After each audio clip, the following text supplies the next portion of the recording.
Hey friends, welcome to the Peacock Homestead. If you are new here, my name is Elizabeth.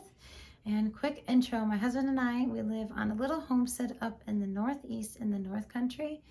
And we live in a little homestead. We have 9 chickens. We just got a few new ones. So if you want to watch the prior video, we just got new little bantam chickens. And so we do homesteading, we do preserving, we do some gardening, and my husband's kind of redoing the kitchen. He did recently break his hip, so he's recovering from that. And we're slowly redoing our house, and our first project is our kitchen. So we'll be doing that in some future videos. But in this video today, I am going to be showing you some spring snacks. I did a lot of baking this week and some cooking and kind of getting in the spring mood. So I hope you enjoy our homestead happenings and enjoy the video.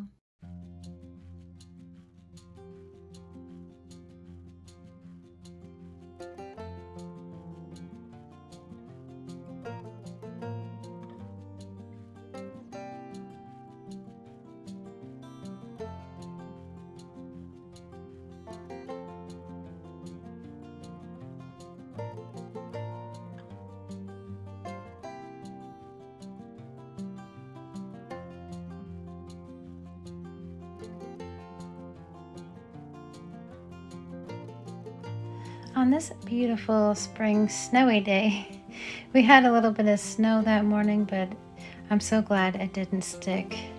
So for this recipe, I have it on my blog. It's my bagel dough recipe, but I use it for pretzels.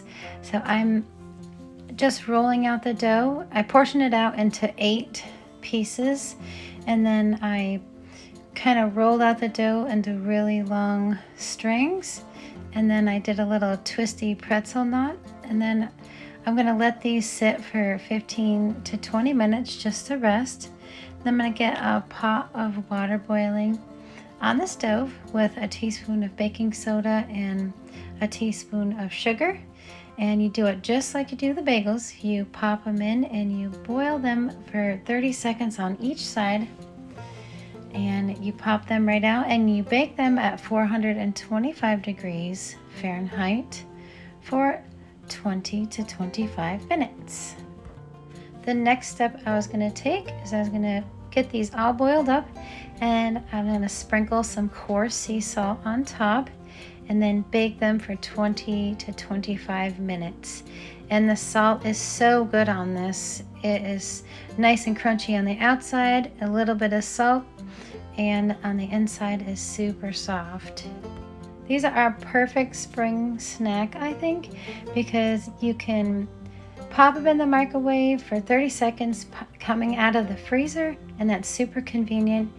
And you don't really have to do anything to them. You can just dip it with mustard or a nice little cheese sauce. It is a super cute, convenient snack. You can just pop in the microwave and just head out to do what you gotta do.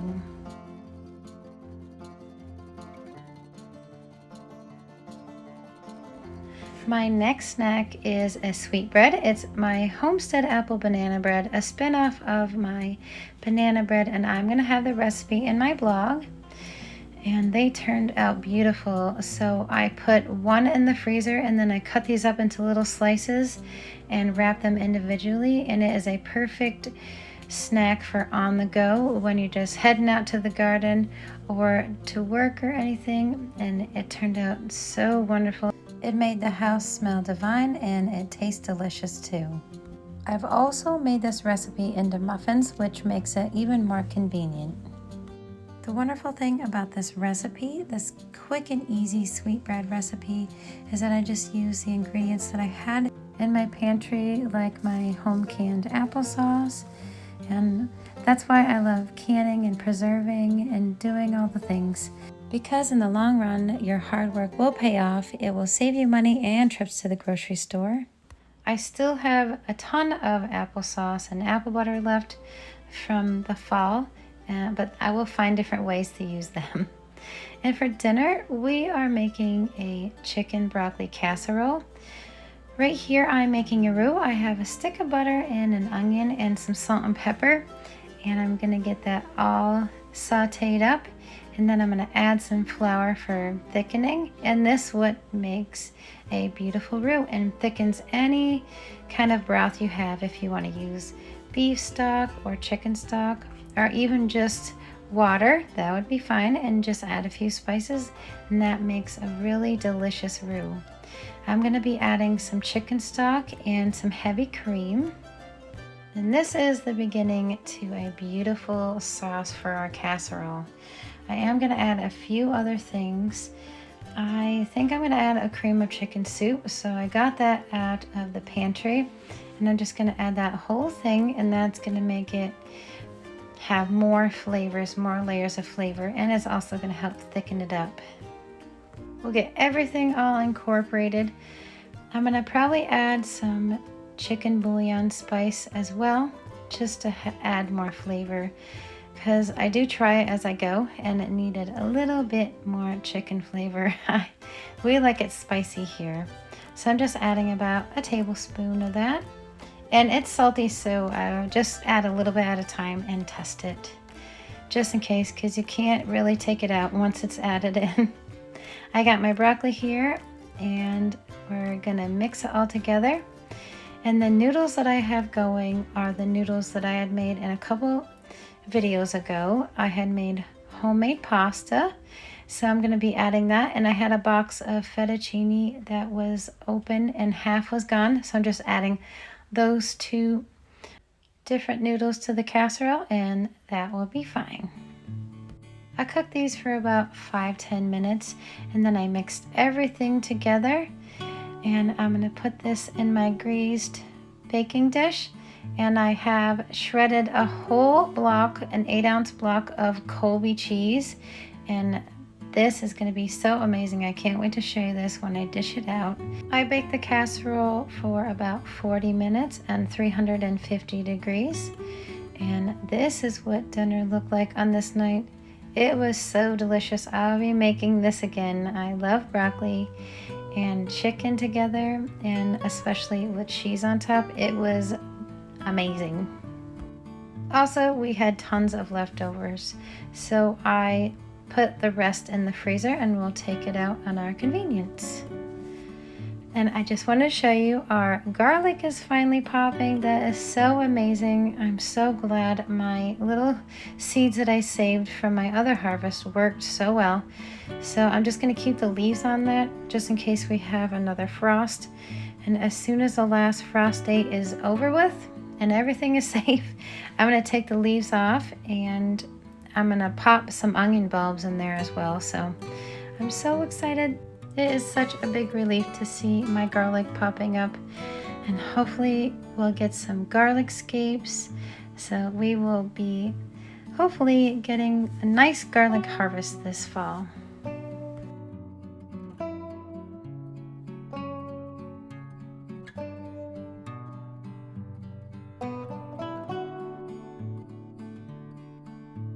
The next recipe I wanted to show you, I've been working on for a while. It's my sourdough granola bars. I'm using blackstrap molasses, sun butter.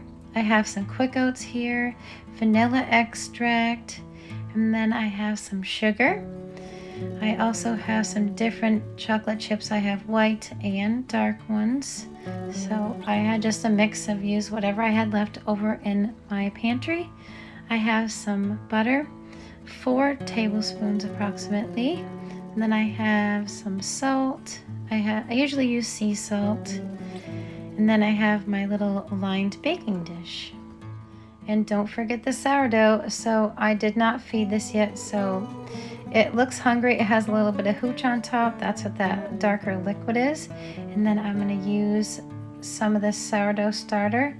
And then I'm going to show you guys how I just feed my sourdough starter as well. I will also be putting this recipe in my blog for you guys if you'd like to try it. So I have some butter and sun butter here. I have 1/4 cup of melted butter. And then for the sun butter, I have a same amount, 1/4 cup. I'm also going to be adding 1/2 cup of sourdough discard to the mix. And I'm just incorporating it in my little glass measuring cup, just so it'd be easier to mix all the liquid together. So right there, I added a teaspoon of vanilla extract, a half a teaspoon of salt, and then I'm going to mix this all up just so it's easier to mix in with the oats. And it kind of looks like a thick paste. And then I'm going to get that incorporated really well, and then I'm going to add 1/4 cup of sugar and a teaspoon of blackstrap molasses, or you can just use 1/4 cup of brown sugar, but I like to just add it in all together instead of making brown sugar because I've been being lazy.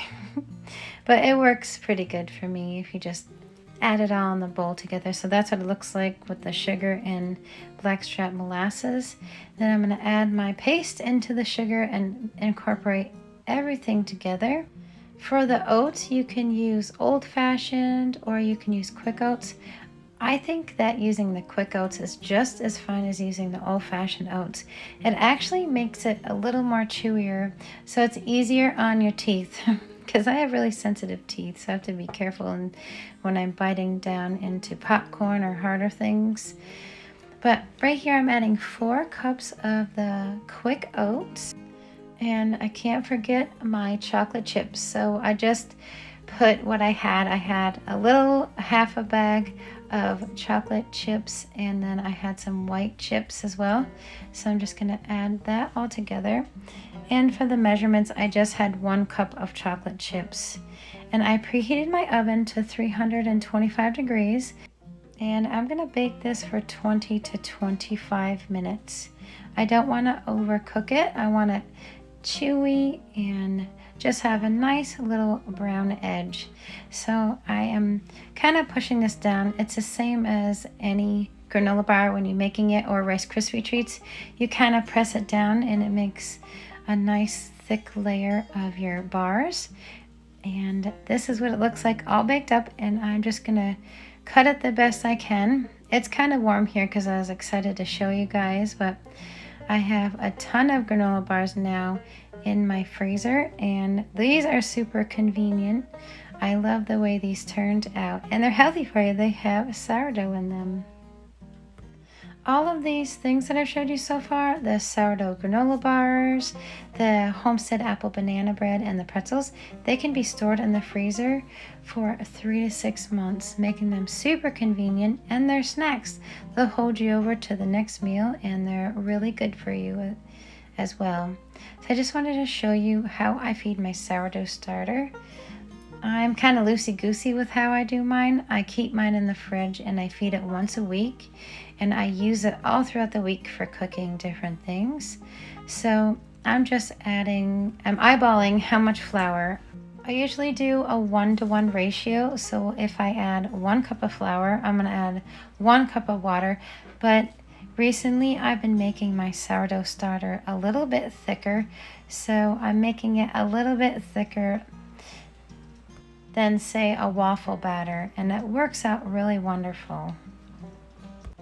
And then as soon as I let it rise and it's nice and active, that's when I put it back in the refrigerator, and I use it for baking for the week. And this has been sitting out all day, so it's nice and active. You see the bubbles? It looks beautiful. So now I can pop that back in the fridge and use it for cooking and baking. It's pretty forgiving. Sourdough is definitely not as hard as people make it out to be. It's not that scientific, and you don't even need that much to start. If you're a beginner, all you need is a sharp knife, and for a Banneton basket, I've used a little pasta strainer, and I've even used bowls to proof, and you don't even need a Dutch oven. I've been using my glass pans to cook my bread pans, and they've worked wonderful. Another snack that I made was my homemade hummus, and I'm going to be reserving this aquafaba. This is the bean juice from the chickpeas, or the garbanzo beans, whatever you call them. And I'm going to be reserving that to make a wonderful aquafaba whipping cream. So I'm going to be showing you that in the last part of my video. So here I'm just adding whatever I think tastes good. I got some avocado oil, I have a little bit of lemon, and then I'm going to be adding some sesame oil, just a little bit, and then a pinch of pepper and a pinch of salt, and then I'm going to zip this up with my stick blender. I love hummus, and I'm trying to get my hubs to like it, but he said he's eaten so much in his life he's sick of it. But that's okay, more for me. I usually just have this on pretzels or crackers. I'm going to definitely be trying it on my soft pretzels that I just made. And it's super universal. I made it conveniently in my quart jar, and I can make it any flavor that I want. And of course, I'm having a little bit of abundance of eggs with my new chickies, and these are my bigger chicken's eggs, and I'm going to be making some deviled eggs. Super quick, super easy. And then I've been watching videos on how to peel farm fresh eggs after boiling them because I have the worst luck. I did hear that steaming your eggs helps the shells come off much easier. Yeah, so I'm going to be trying that. And I cut these all in half. The little girl eggs are so tiny, but it still makes a delicious bite. And for the deviled egg dressing, I was going to use my homemade mayonnaise. And then, of course, I'm going to be adding some mustard. I would have added some pickle juice, but I didn't think of it. But I'm adding just a pinch of salt, a pinch of pepper, and that's going to be our filling. And I'm going to get fancy with it. I'm putting it in a piping bag, and it makes it easier to place it in those little egg holes. So I'm just going to fill this up, and then I'll fill my eggs and of course sprinkle some paprika on top to make it look so pretty. So this summer, when my chickies are laying a bunch of eggs, what I do is I collect them and make sure they're clean because they have to have their protective bloom in order for you to preserve, because that protects the eggs from the lime. So I'm going to collect a whole bunch of eggs, and I was going to show you guys how I water glass my eggs. I do use a 5-gallon bucket, and I'm using a food grade bucket. I bought it from Lowe's, and I just make one batch of pickling lime, and then I place the eggs in there very carefully. And that's what actually got us through this winter of our egg famine. Now, if I were to do that with a spoon, I would have made such a mess. So thank God for piping bags. I got those little bags off of Amazon, and they were really cheap for a whole bunch, and it's good for decorating cakes and cookies. And this is the part of the video I was so excited to show you.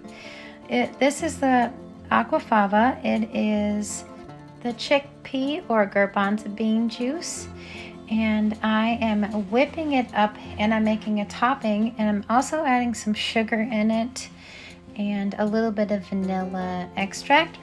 And it's wonderful. When you whip it up, it makes this awesome whipping cream. This is a wonderful gluten and dairy-free product you can use to sweeten your hot cocoa, top on your pies. I've actually put it in my coffee, and it is divine. So I'm just making my husband and I some hot cocoa. I just put cacao powder in there, and I put a little bit of boiling water. I'm just topping that almost to the top because I need to make room for this awesome whipping cream. I'm adding a little bit of my canned milk, and then I'm going to top it with this wonderful whip topping that is dairy-free and gluten-free. This was definitely a nice way to end our day. And we are going to be hopefully getting in the garden soon. And hopefully the snow stays away. And hopefully we have nicer weather. Like today, it was a beautiful day. And we have another project, of course. The snow ruined our roof. So this is our new project that was added onto our list. No worries though, we just roll with the punches and get things done here. I certainly can't wait to get in the garden with you guys and show you what we got going on for our gardens and all of our new homestead happenings. I just wanted to thank you all for joining me today. I hope you're all having a wonderful week. Many blessings, and I will see you on the next video, friends.